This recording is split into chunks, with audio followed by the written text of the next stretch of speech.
If you live in a wildfire-prone area, you should be ember prepared. Why should you prepare for embers? Because the fires that destroy most homes during wildfire are caused by pieces of burning material, embers, also known as firebrands, landing on something easily ignited near, on, or in the home. This presentation describes those places around your home that are vulnerable to embers and recommends actions to reduce the threat. During a wildfire, your home may be showered by thousands of embers. These embers can be lofted high into the air and rain down, driven by high winds and pelt the side of your home like hail during a storm, or carried by many tornado-like fire whirls. Similar to how fallen leaves in autumn or snow during winter tend to accumulate in certain spots on your property, embers can pile up on horizontal surfaces, such as roofs, decks, and flower beds, on or near the house. They can also become lodged in small gaps, cracks, and crevices in materials on or near your home. If embers land in something easy to ignite, a new fire can start. These little fires can grow into big fires and destroy homes. These photographs show the same location. Note the arrow pointing at the stair post. Embers landed in a small pile of pine needles on this porch and ignited the deck boards. The fire eventually became big enough to destroy this home. What would happen to your home if it were exposed to thousands of burning embers on a hot, windy afternoon? Would your home survive when the embers arrive? These video clips show examples of embers produced during wildfires. But the winds have kind of been picking up in the last few minutes or so, and that's what crews here are worried about. They've been cutting down trees in this area, hoping it doesn't spread into downtown. Now that's some of that video that we shot earlier. That's taken actually of Via de Santa Fe and Via de la Valle, where at least 3 homes were on fire. Now, these burning embers just filled the sky. It looked like a rainstorm of fire and ash. And firefighters say the big problem in that area are the palm trees because, they go up very quickly. The embers spread to other areas, and they say that's how this particular fire started, from flying embers nearby. The previous clip was an example of embers being lofted into the air. These embers are wind-driven and traveling close to the ground. This trampoline was located next to a home threatened by Lake Tahoe's Angora fire. Notice the number of holes caused by embers landing on the trampoline and burning through the mat. This gives you an idea of how many burning embers were landing on or near the house as the wildfire approached. The following interview is with the owner of a home that barely survived the ember storm from Carson City's waterfall fire. This homeowner knows too well about flying embers and how close he came to losing it all at the height of the waterfall blaze in Carson City. We didn't actually have any flames touch the house whatsoever. There was a lot of heat in the area. We had a window explode from the heat, but no flames actually reached the house. It was strictly embers that were blown by the wind up against the house and trapped up against the house. But you still could have lost the house were it not for some firefighters and, as you say, luck. We were about as close to losing the house as you could ever lose it and not lose it. The house was technically on fire when the firemen saw the smoke and stuff, and if it was not for the firemen, my house would have gone down. There was no one around to save it. Let's revisit several of the scenes from this interview. This was a flower bed covered in pine bark nugget mulch. Embers landed in the mulch and ignited it. Fortunately, the burning flower bed was separated from the house by a green irrigated lawn and sidewalk. These kept the house from catching fire. There were dried weeds next to the side of the house. Embers ignited the weeds, and flames were able to penetrate into the wall cavity at the bottom edge of the siding. Once they were inside the wall cavity, flames were able to get inside the interior of the house. Fortunately, firefighters cut out the burning siding and doused the flames before the fire could ignite combustible materials inside the home. The firewood stack had been located near the house. Firefighters quickly dismantled the stack by chucking the rounds as far as they could away from the home. Had the firewood stack remained intact, embers could have become lodged in it, ignited small debris within it, and ignited the whole stack. The burning firewood would have been difficult for firefighters to extinguish and could have led to the loss of the house. This side of the house was facing the oncoming fire front. Driven by high winds, embers hit the siding and piled up in the corner near the doorway. The pine bark nugget mulch in this plastic flower pot was ignited by embers. The burning mulch ignited the siding and melted the pot. Fortunately, firefighters were able to extinguish the flames. The homeowner said the wood trim and siding at the bottom of the door jamb was decayed. Decayed wood is easier to ignite and therefore much more vulnerable to embers than wood in good condition. Embers ignited this portion of the door jamb and eventually burned into the garage. Firefighters were able to extinguish the fire. Embers entered the crawl space through the foundation vent and started a fire. This homeowner was fortunate that firefighters were available to extinguish the ember-caused fires. But what would have happened if they were not there? Homeowners need to be proactive and eliminate the conditions that would allow embers to start small fires that could jeopardize their homes. This photograph was taken during a wildfire. Notice anything interesting? The adjacent forest trees are not burning. Only the house and several small fires in the pine needle litter. Burning embers produced by the wildfire landed on something that was easily ignited. A small fire started on, in, or near the home, and eventually the entire home became engulfed in flames. It was not due to a raging wall of flames burning through the treetops and coming into contact with the house. This is how most homes are destroyed by wildfire. Consequently, it is critical that homeowners living in wildfire-prone areas be ember prepared. What does being ember prepared mean? It means understanding where your home and property are vulnerable to embers and to preparing them to resist ignition by embers. Where do the embers come from? Embers can be as small as a grain of sand or as big as a piece of plywood from a burning roof. Common plant materials that become embers during wildfire include pine cones, branches, and bark.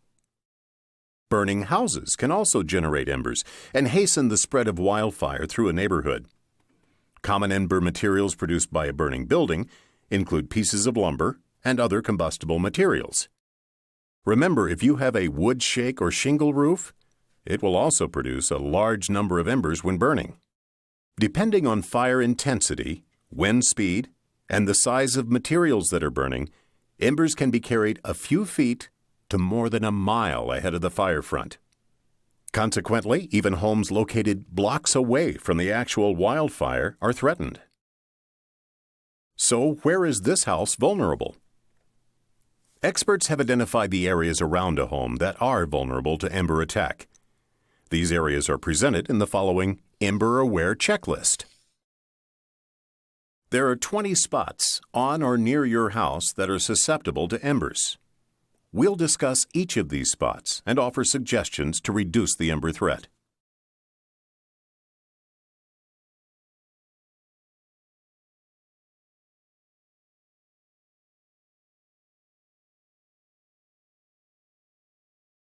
The best predictor of which houses will survive a wildfire and which will be destroyed is roof type. Houses with untreated wood roofs are much more likely to be destroyed during a wildfire than those with fire-rated roofs. The only long-term solution to the untreated wood roof hazard is replacement with a fire-rated type. Fire-rated types include asphalt composition shingle, metal, and cement-based or clay tile. Contact your local fire marshal for advice and local roofing requirements.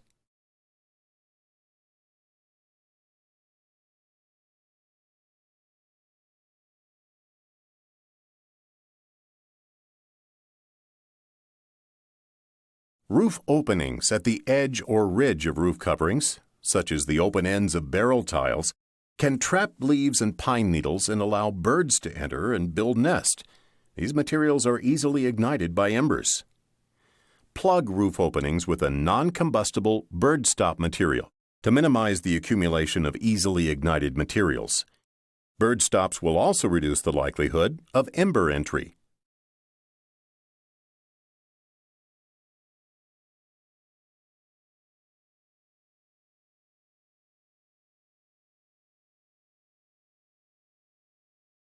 Routinely remove plant debris such as pine needles, leaves, branches, and bark from your roof, regardless of the type of roof material. Debris often accumulates at locations where the roof meets a vertical surface such as a wall. If they're ignited by embers, will those adjacent surfaces be as fire-resistant as your roof? In this case, if the pine needles are ignited by embers, the wood shingle siding will be exposed to the flames. These shingles are much more vulnerable to fire than the Class A shingles used on this roof.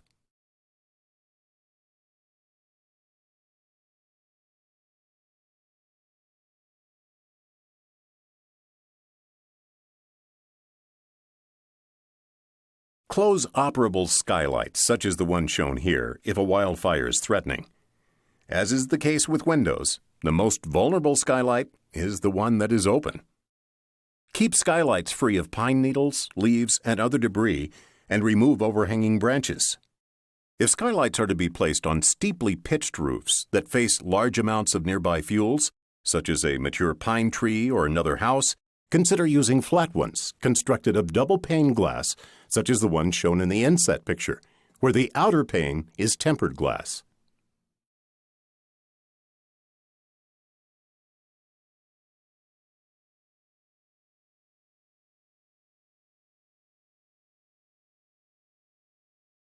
Install an approved spark arrestor on chimneys.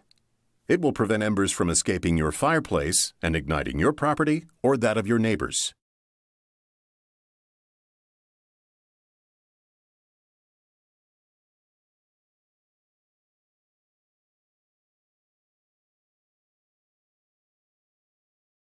An open window can let embers enter the house. Make sure all windows are closed anytime a wildfire is threatening. Windows can be the weakest part of your house's exterior and can break during wildfire. If the glass falls out, embers can get into your house. Replace single-paned, non-tempered glass windows with multiple-paned, tempered glass types. Don't forget about windows in garage doors. The garage door windows at this house broke. Embers could have entered the garage and started a fire on the inside. The inset picture shows a doubled pane window where the exterior pane broke, but the interior pane stayed intact. In this case, a neighbor's house had ignited. The radiant heat from the burning house caused the outermost piece of glass to break.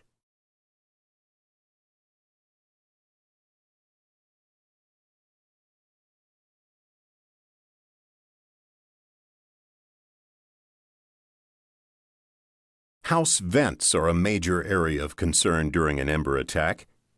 In the background picture, embers were able to get into the house through an attic vent and ignite the inside of the house. The lower left inset picture is looking up at an enclosed or soffitted eave where embers were able to penetrate through the small louvered circle vents. The lower right picture is of a metal louver vent cover that allowed enough embers to enter the crawl space to cause ignition. At a minimum, cover attic, eave, and foundation vents with 1/8-inch wire mesh. New vent types are available that are designed to minimize both ember and flame entry, but they are more expensive than simple mesh screens. Make sure there are no easily ignited materials such as old magazines, letters, cardboard boxes, sawdust, or wood scraps in the attic or crawl space behind the vents. If wildfire is threatening and you have time, cover your vent openings with pre-cut plywood as shown in this picture.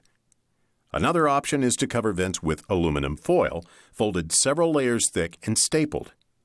Remember, the purpose is to stop embers. Remove the covering once the wildfire threat is passed.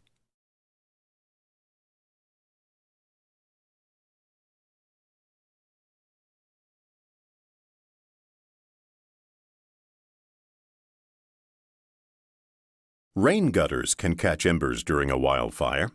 If they are filled with plant debris, such as pine needles and leaves, as shown in this picture, they can ignite and threaten exposed combustible materials, such as roof sheathing or fascia board located at the edge of the roof.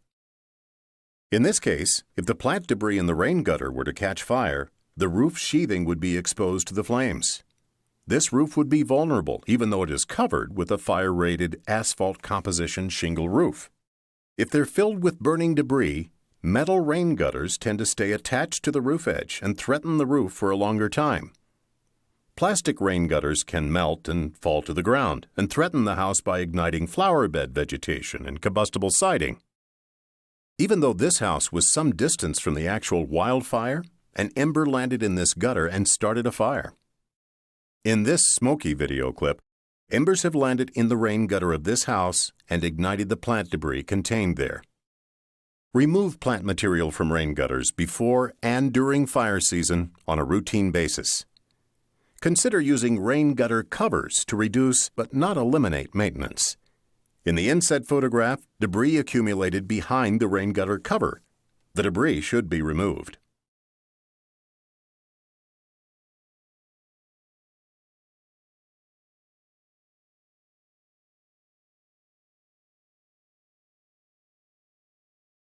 Siding that has become warped may create openings and allow embers and flames to enter. Replace poor condition wood siding and trim. Fill gaps between siding and trim materials, such as those shown here, with a good quality caulk to prevent embers from lodging there.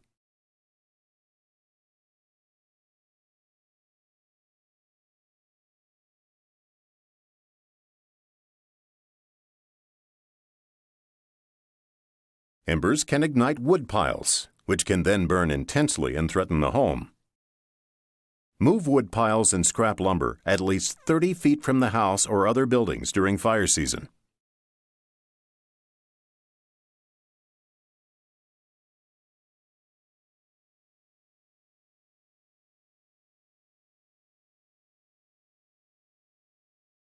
The dark spots on this deck chair pad are from embers.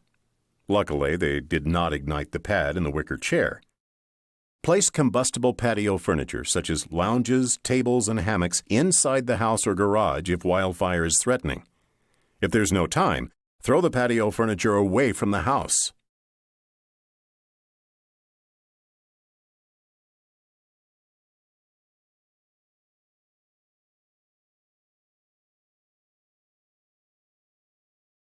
Decks are usually vulnerable to embers because of the condition of the deck boards, the presence of combustible debris on or near the deck, and by the steepness of land around the deck. In this photo, a firefighter noticed smoke from beneath the deck. He cut away the deck boards and extinguished the burning debris beneath the deck and likely saved this home. Keep your deck in good condition and replace any weathered or decayed materials. Remove plant debris from the gaps between deck boards, the gap between the deck and the house, and lying on top of the deck. In this video clip, embers have become lodged between the deck boards. If there's plant debris in the board gaps, embers can ignite the debris and possibly the deck boards. Remove plant debris, wood piles, and other easily ignited materials from under decks. Consider enclosing the open sides of the deck with siding materials or 1/8-inch wire mesh to reduce the accumulation of wind-blown debris and deter ember entry. If you use the underdeck area to store combustible materials, enclosing the open sides with a non-combustible or ignition-resistant material would reduce the vulnerability of the deck. If you enclose it with solid materials, make sure you adequately vent the enclosed space and take necessary precautions to prevent wood decay.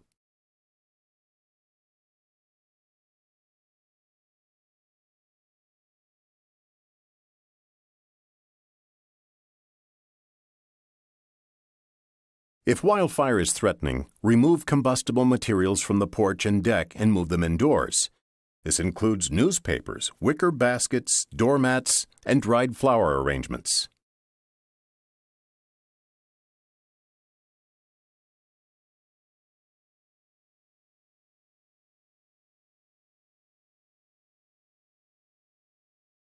If wildfire is threatening and there is time, remove combustible flower boxes from beneath windows and put them indoors or toss them away from the house. If the flower boxes are constructed of fire-resistant materials, such as metal or fire-retardant treated wood, do not allow dead plant material to accumulate in them, and do not use wood, bark, or rubber mulches in the boxes.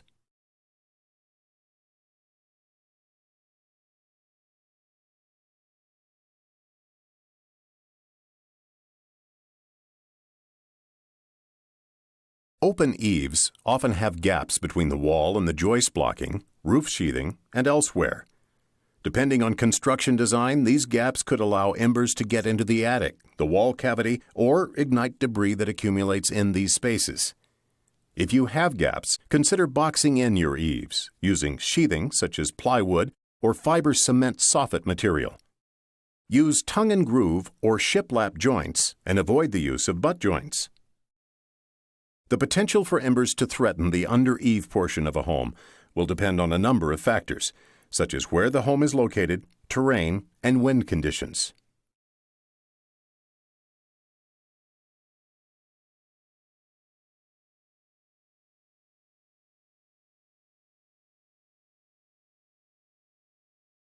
In areas immediately adjacent to your home, replace wood, bark, and rubber mulches with non-combustible types. Remove plant debris, including dried grass and flowers, dead leaves and needles, and dead branches from flower beds and next to wooden fences. Replace evergreen shrubs with low-growing deciduous shrubs, flowers, and grass under irrigation. Ornamental juniper shrubs, as shown in this picture, are notorious for burning intensely once ignited and are not a good choice for planting near your home. The following video clip discusses this juniper fire. Out my bedroom window, and the front bush I saw smoke coming from it, and I got a closer look, and there's a little bitty flame coming out of it, and by the time I got fully dressed to come out to see what I could do to help, the bush was just engulfed in flames. And by the time I grabbed the phone to call 911, the whole front of the building was spreading everywhere. It was crazy. Investigators saw that the fire had erupted in the juniper bushes in the front next to apartment 9. Children had said they thought a man living in one of the apartments had flicked his cigarette into the bushes, but that was not immediately confirmed. This video clip demonstrates the intensity at which a juniper can burn during a wildfire. An important contributor to a juniper's flammability is its tendency to accumulate dead leaves and branches inside the plant. Embers can fall through the upper shrub branches and land in a pocket of dead plant material. The dead material can ignite easily and burn rapidly. Wood, bark, and rubber mulches are also a concern. They're all combustible and can be ignited by embers. As previously stated, do not use these types of mulch within 5 feet of the home and do not use in a widespread manner within 30 feet of the house. The mulch used in this landscape is shredded red cedar, also known as gorilla hair. As shown in this demonstration, shredded red cedar ignites easily and burns rapidly.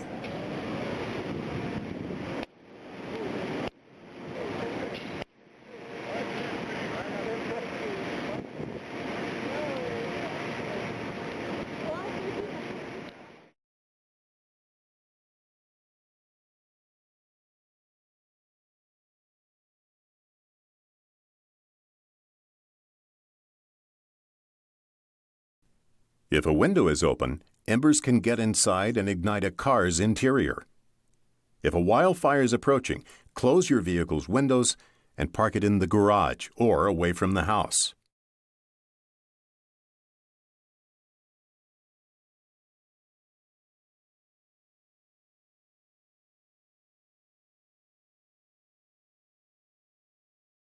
If a wildfire is threatening, make sure your garage door is closed.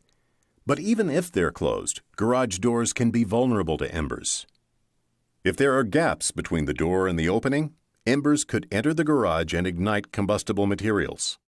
Adjust garage doors to achieve as tight a fit as possible within the door frame. Consider using trim and weather stripping around the door opening to reduce the size of gaps. To check for gaps, close the garage door at night and turn on an interior light. Standing outside, look for light shining through. These are areas where embers could enter.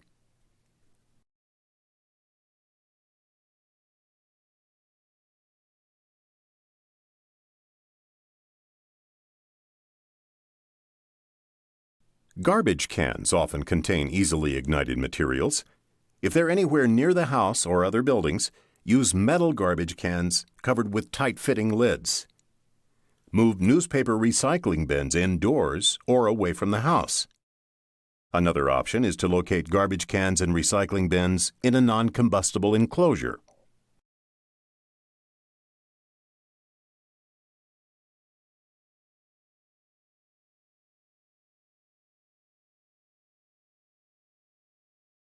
Fences made of combustible materials can ignite and carry the fire to the house.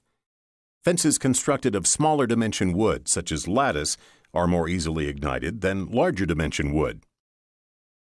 A wildfire ignited the backyard fence and threatened this home.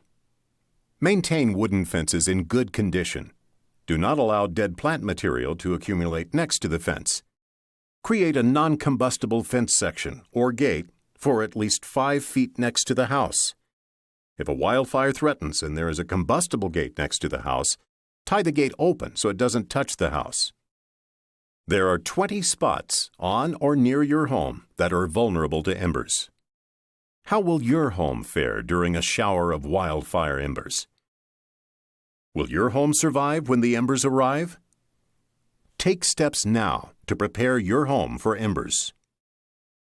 For more information about reducing the wildfire threat, go to the following websites: livingwithfire.info, firecenter.berkeley.edu, or extension.org/surviving_wildfire.